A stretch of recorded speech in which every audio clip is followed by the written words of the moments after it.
Well, divers, it looks like Helldivers 2 could be over. Sony have gone and done one of the most brain-dead, idiotic things ever, and that is making the game unavailable to buy in over 170 countries.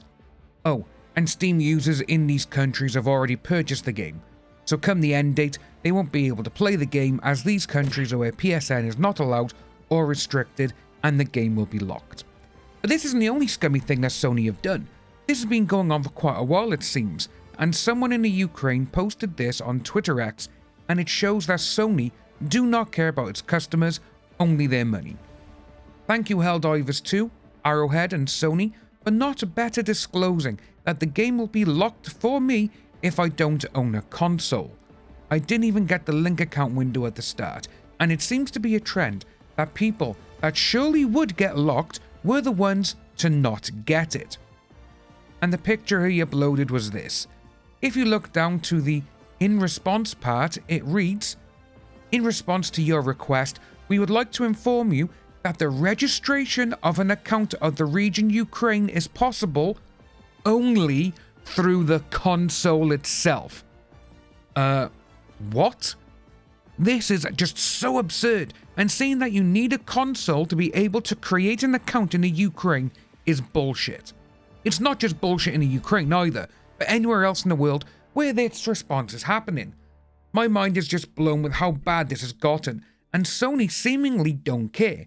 As long as they got your money, that's it. I will say though that there seems to be some sort of a workaround for this issue, as Fergotten replied to someone with this. "Now I tried.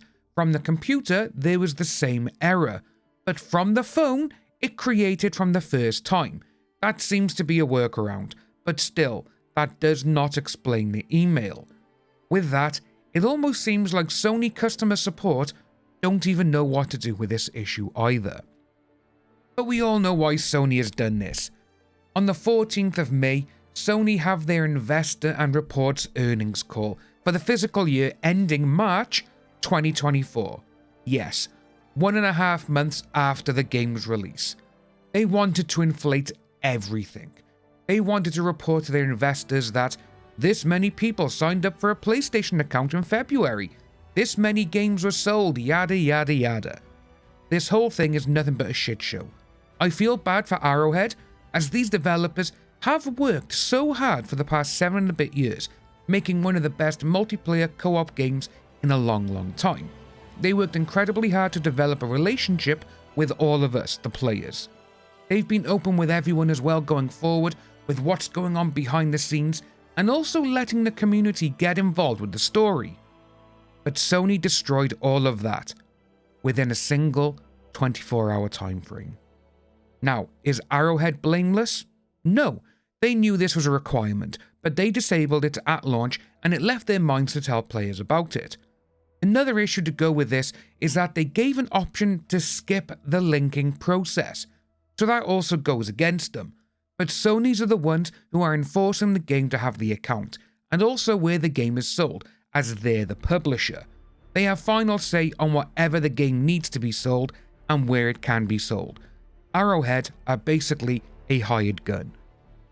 One of the worst things is that a list of Sony-owned games that were on the PlayStation then moved to Steam. You do not need to link a PlayStation Network account. So why do you need it with Helldivers 2?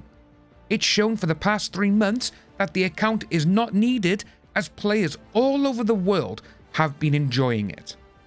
Arrowhead CEO Johan put out a post this morning on Twitter X where he states that the sunshine is gone, but rain is essential to growth.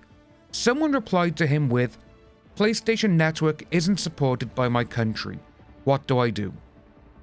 Johan simply replied with, "I don't know." While all of this is going on, there are quite a few people who are actively siding with Sony on this, which is kinda bizarre, as they're trying to tell people it's not a big deal. Well, those ones who are defending Sony, they don't seem to understand the actual issue.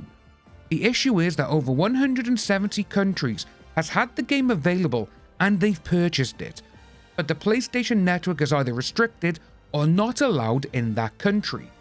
We went through this yesterday, where Sony's terms of service states that it is a bannable offense to create an account where you give false credentials. And a lot of these people who are supporting Sony are saying it's easy to make an account in the countries that don't have access to PSN. They're saying they've all got accounts in different parts of the world so they can get cheaper games or access a game earlier than their actual region. Well, with that, they've actually just outed themselves for their accounts to be banned.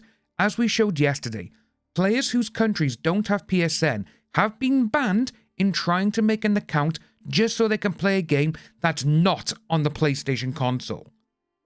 Arrowhead are actively looking into what they can do, so players who cannot create PSN accounts can play the game. But sadly, Arrowhead do not have final say. Sony do. So this is more than likely the end of Helldivers 2 being the big game it was.